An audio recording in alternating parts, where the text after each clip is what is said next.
This week it feels like we're finally turning all those recent projects into a garden. The kitchen garden reached a major milestone, a new trellis went up, and after weeks of digging, rubble and wheelbarrowing, the flower border is finally starting to come together. Let's show you what we got up to. The new manhole cover has arrived. Just got to get some of the dirt out of the way so it doesn't clog up the join.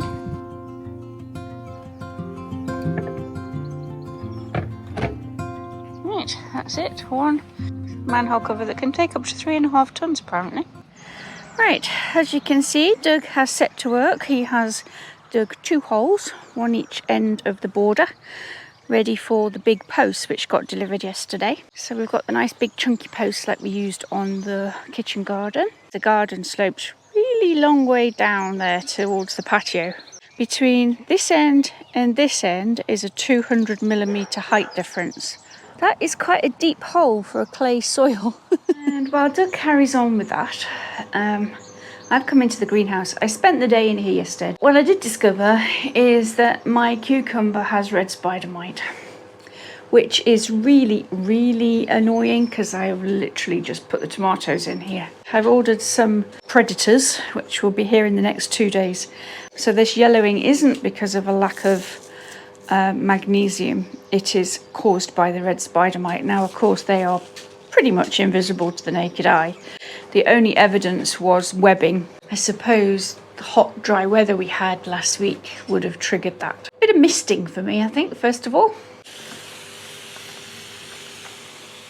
I've also been damping down the gravel as well and keeping the airflow going. So one of the other jobs Doug and I tackled yesterday was the overflow tomatoes. And we've managed to get these trays in here. So they only went in yesterday, so they're still looking a little bit ropey. What do you think, Bon? Are we going to get lots of lovely tomatoes at some point this year? We are literally playing dodge the shower today. But I really, really want to get these sweet corns in now. They're just looking a little bit insipid, and everything I've planted into the vegetable soil has perked up almost instantly. So I'm just going to plant them. I've only got 6 of them, despite sowing almost a whole packet. And I'm going to interplant them with squash and these Jacob's cattle beans. Okay, let's get you in. And hopefully you won't sulk too much.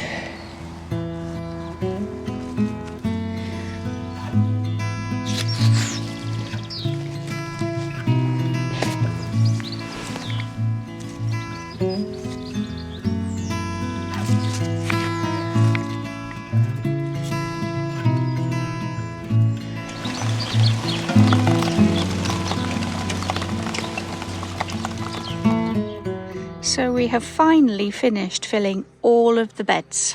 Doesn't it look fabulous? Can you believe that just a few short months ago, this was just grass? Doug has made a start on the framework. He's made the tops overhang the same way that the arbours do over here. That plank just shows you how much the garden slopes towards the house, which is not ideal. As you can see, Doug has got the 3 pieces of trellis in position. And it's looking rather lovely, I think. It ties in beautifully with the kitchen garden. Morning, Bonnie, how are you? Morning, Bells, how are you? Where's my cloche gone off those plants? Oh. It's been really, really windy today. Morning all.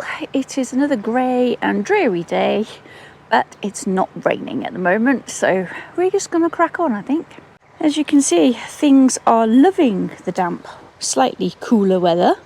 And taking off the turnips and mabuna that we sowed not last week, the week before, are romping away. My second sowing of parsnips have finally come up. I was beginning to give up hope on them. The spinach is doing amazingly well, as are the leeks actually. I need to do a little bit more weeding by the looks of things. But I have been to the shops and bought a few extra flowers to add to the border that we started last week.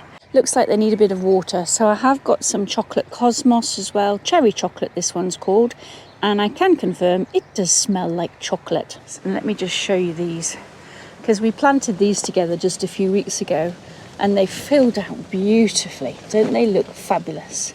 Got some lovely big peaches. I have actually thinned them a little bit, I think.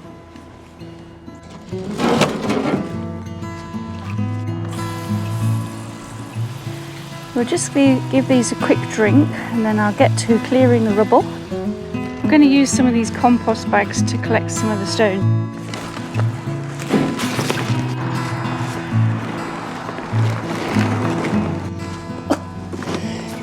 This one's the size of a houseboat practically. So I won't put too many in because obviously they will be quite heavy. Yeah, so I'm mostly going to be gathering up things like this, which is literally broken bits of pottery and a few small stones, and the big stones.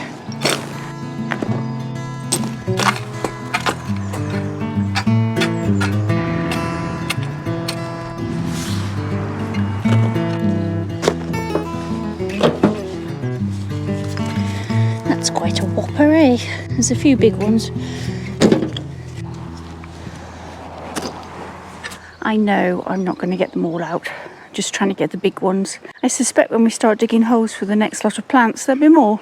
Right, because of the slope, we've dragged what's left of the rubble or clay towards the patio because I'm not going to be able to plant an awful lot along the edge that's deep rooted because there's a manhole and drain running that way.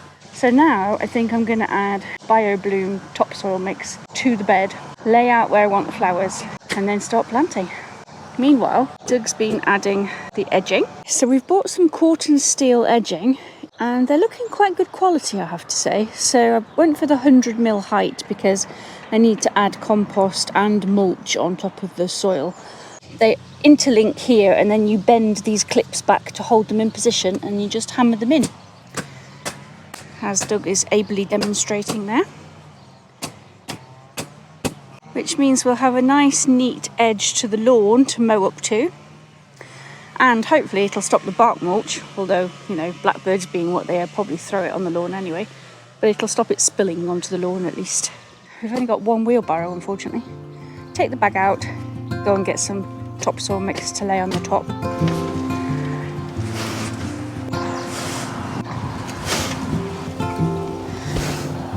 It is monotonous, back-breaking work, but it has to be done here.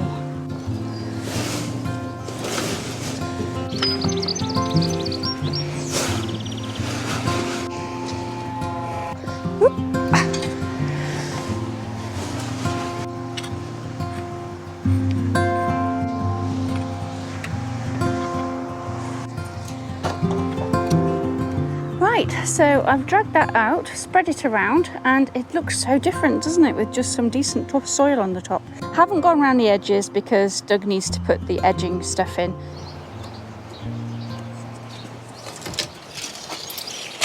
Doug's now turning his attention to closing off this corner.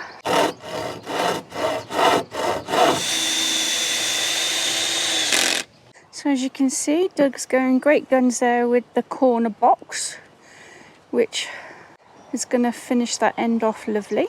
I'm going to position the plants, then we'll put the edging in, and then we'll put the bark mulch on. It's a much bigger job than it looks.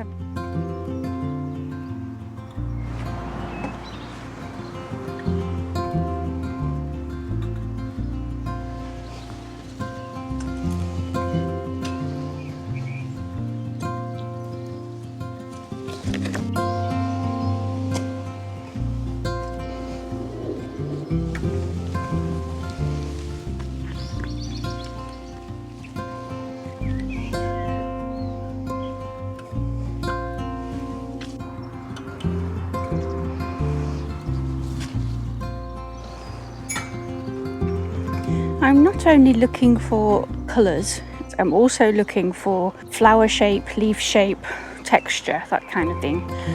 Height being my biggest issue, and looking at it from both sides of the patio. So I'm thinking this peachy colour needs to be towards that side because we've got quite a lot of peach over here. This is about the maximum height of this one. So I might bring it somewhere around here and bring the echinacea around here in the middle. Yeah, I'm not entirely convinced about this purple and cerise pink. It's a bit clashy, isn't it? I might take that down that end, which will go better with the pale pink and peach, I think. Right, I suspect there's going to be a little bit of faffing, so I'll come back when I've positioned all the rest of them. I have laid out quite a lot of stuff. I'm still not entirely convinced by the chocolate cosmos being the right colour, but I have added some grasses. So we've got the orangey grasses, and this pot here is echinacea, and it's called marcello or something like that, and it is orange and a sort of cerise pink centre, so that might bring that together more. We've got the orange grasses that I grew from seed. We've got white echinacea, a large grass that grows a plume of flowers. We've got a Stepia gigantea, which will grow massive in the middle there. I've put totally tangerine dahlias, which are orange and obviously will be lifted in the winter because of the clay soil, which will pick up the orange tones throughout the roses, hopefully. And we've got verbascum here, which are a peachy colour with an orange edge, so hopefully that will also lift the peach of the lark ascending. But yeah, I'm going to go away, have a cup of tea and some lunch, come back and just double check that I'm happy with it, and then we'll get planting. So Doug has fitted this corner box now. It's just been cemented in and he's watered the concrete stuff in. What do you think, Bonnie? Is it good? Yeah, we'll be able to fill that up soon. If you're a regular viewer, you will have seen me plant up one of these water troughs into a little pond. And look at the difference now. The water is clear, but what really pleased me yesterday is a little bird landed on my rocks and had a little bath, which is what I was really hoping would happen. Okay, I am back after my lunch, and aside from the fact that quite a few plants have blown over, I think I'm quite happy with the layout. Let's get planting, hey? That might be the hard part. I am going to start with this beautiful peachy thing. Isn't she gorgeous? Now, Sod's Law would say that there's going to be a massive rock here. Yes, there is. What a surprise. Instant gravel. Ah, that's it. Moved inch to the side, it's not so bad.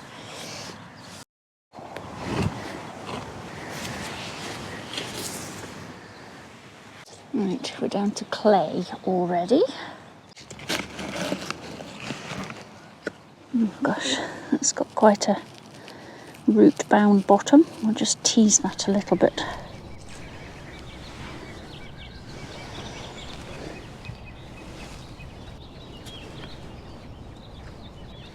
Okay, first one's in.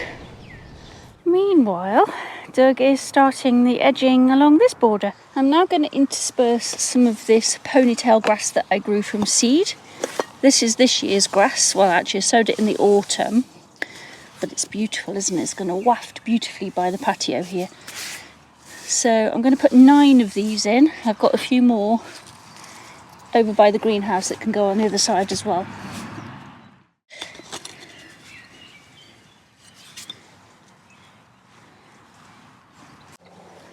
I'll dot those around and make a nice swathe of them. There we go. I've got 9 grasses in along that edge. Right, I now have Doug helping me dig holes, which is speeding things up considerably. Oh my goodness. It is now 6 p.m. We have got all of those flowers in. I still need to add some cosmos, but I am really pleased with this. It's looking fabulous already. Oh, and the sun's come out especially. Compare that for 1 second to this.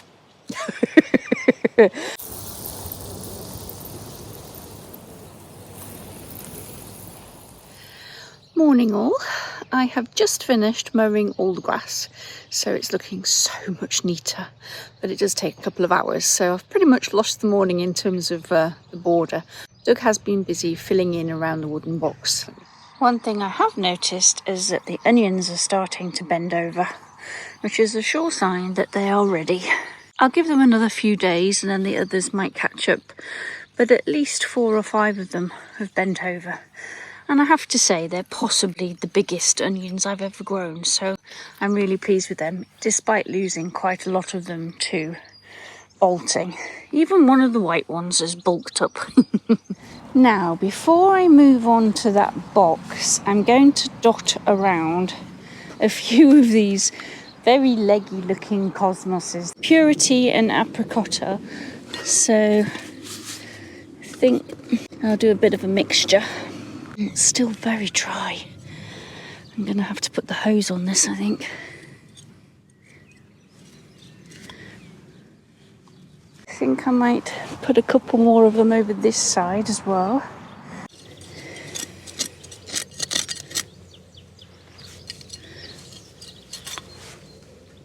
They haven't added much impact at the moment, but hopefully they will grow big and strong and be covered in flowers.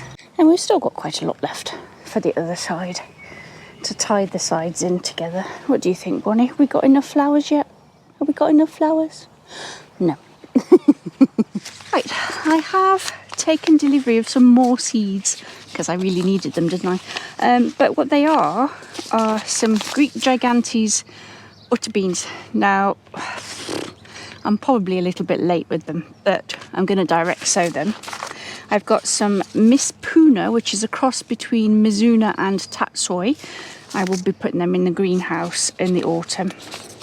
I've also got some red Mizuna and something completely unpronounceable, which basically translates to tasting of chestnut. So it's a bean that tastes like chestnuts, apparently. And look at the colour of them. They're a sort of metallic purple. Aren't they fabulous? Now, it says they grow 6 to 8 feet, which is perfect for this frame. Actually, they're quite big. It does say not to soak them. And I might sow a couple in a pot as backup. Okay.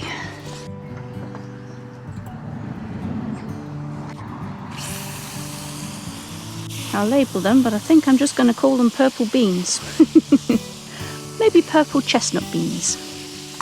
Now, what to put in the actual bed? Right then.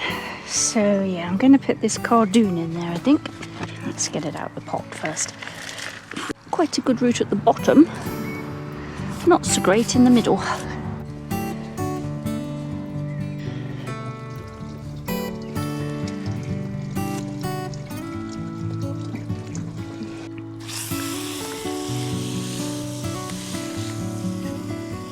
I think in this corner I'm going to put this lavender because obviously our soil is not ideal for lavender, but because it's in a raised bed it'll be a little bit more free draining.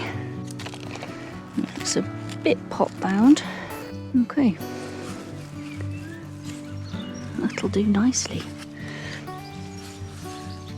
And then when we walk past here we'll be brushing past it and hopefully it'll waft lavender. As you can see, Doug's already made a start at adding little piles of bark mulch. Just a few more barrow loads to go. Right, down to the last little corner here. Ooh. How lovely does that look? That's a lot of wheelbarrowing this weekend with soil and bark mulch, but what a transformation. Now, unfortunately, we can't finish the other side because we've run out of soil. They did have 2.5 bags, and that square box took the majority of it. So, yeah, I'm going to order more topsoil. We've got about a bag of bark mulch left, so that one took the best part of a bag. I would like to get a couple more plants now that the bark mulch has sort of highlighted the plants. So I think I'd like something to go through this grass. But for now, I think we just need to look at it and appreciate how much work we've actually achieved. Between us, we've done a hell of a lot of work this weekend. Well, over the last 2 weekends, in fact. So yeah, thanks for watching. Happy gardening, everyone. See you next week.